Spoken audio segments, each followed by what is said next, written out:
All right, today we're diving deep into the core idea from one of the most influential books on thinking ever written, Daniel Kahneman's Thinking Fast and Slow. Get ready to meet the two little characters that are secretly pulling the strings inside your head. So let's just jump right in with a question. Think about it for a sec. Are you really in complete control of your thoughts? Now, your first instinct is probably to say, yeah, of course. But Daniel Kahneman's work shows us, well, the answer is a whole lot more complicated, and honestly, way more interesting than that. So Kahneman gives us this amazing way to think about it. He says our mind is basically a play with two main characters, and he calls them, pretty simply, System 1 and System 2.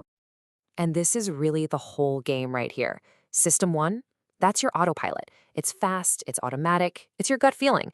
Then you've got System 2. That's the pilot.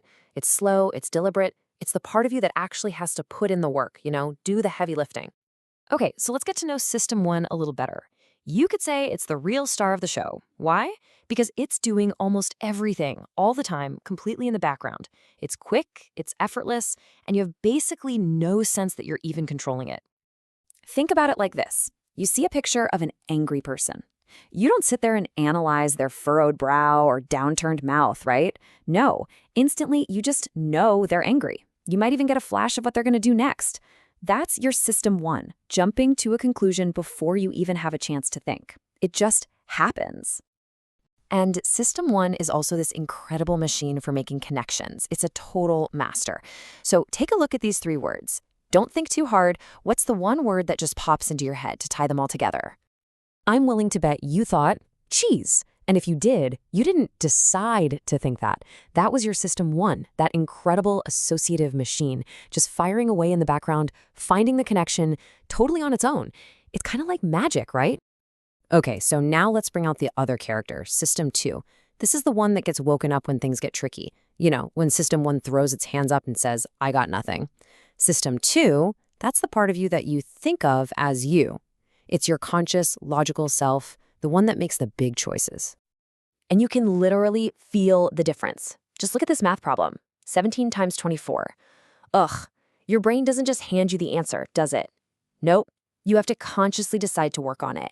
And Kahneman makes this great point. If you were to actually solve this right now, your body would react. Your muscles would get a little tighter, your blood pressure would go up, your pupils would actually get bigger. That's the physical price you pay for real, effortful thinking. And here is the catch with System 2. Its attention is like a limited budget.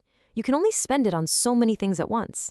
When you're really, really focused on something hard, you can become, effectively blind to everything else. The classic example of this is the invisible gorilla experiment. People were told to count basketball passes, and they were so focused that about half of them, completely missed a guy in a full-on gorilla suit strolling through the middle of the game. It's wild. So, okay, here's the problem. Our autopilot System 1 is amazing, but it's not perfect. It has biases. It makes the same kinds of mistakes over and over again in really predictable ways. And the real kicker, our pilot, System 2, is kind of lazy. So a lot of the time, it just goes along with whatever System 1 says without double-checking the work. Take the Muller-Lyer illusion. You've probably seen this one. You've got two lines, and one looks longer than the other, right? But here's the thing. They're exactly the same length. And even when your System 2 takes out a ruler, measures them, and knows for a fact they're identical, your System 1 just can't stop seeing one as longer. You can't turn it off. It's a great example of System 1 doing its thing, even when it's wrong. And these aren't just quirky visual tricks, Kahneman calls them cognitive illusions, or biases. They're the same kind of thing, but for our thinking. They are predictable, systematic mistakes our brain makes because it's always trying to find a shortcut. And they mess with our judgments and choices constantly.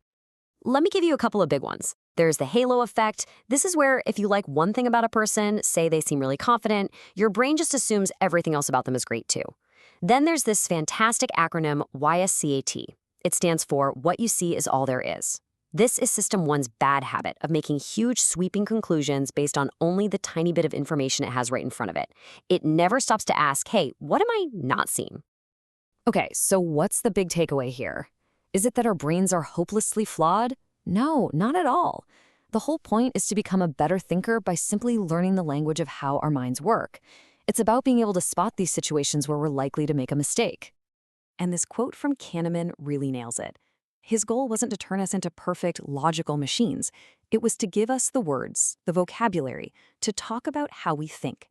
And I love this idea of intelligent gossip. It's way easier to see these biases in our friends or coworkers, right? But if we can talk about it intelligently, it actually makes us better at spotting those same mistakes in ourselves. So it all comes back to that relationship between your autopilot and your pilot. Once you understand how they work together, you start to get a feel for those moments where maybe, just maybe, you shouldn't trust your gut instinct. It's all about knowing when to hit the brakes, slow down, and wake up that lazy pilot to do some actual thinking. Which leads to this final thought. Now that you're aware of these flaws, these built-in glitches, what's the first thing you're going to question about your own thinking? Because that awareness, that's a superpower. It gives you the power to challenge your first impressions, and ultimately to think just a little bit slower and a little bit smarter.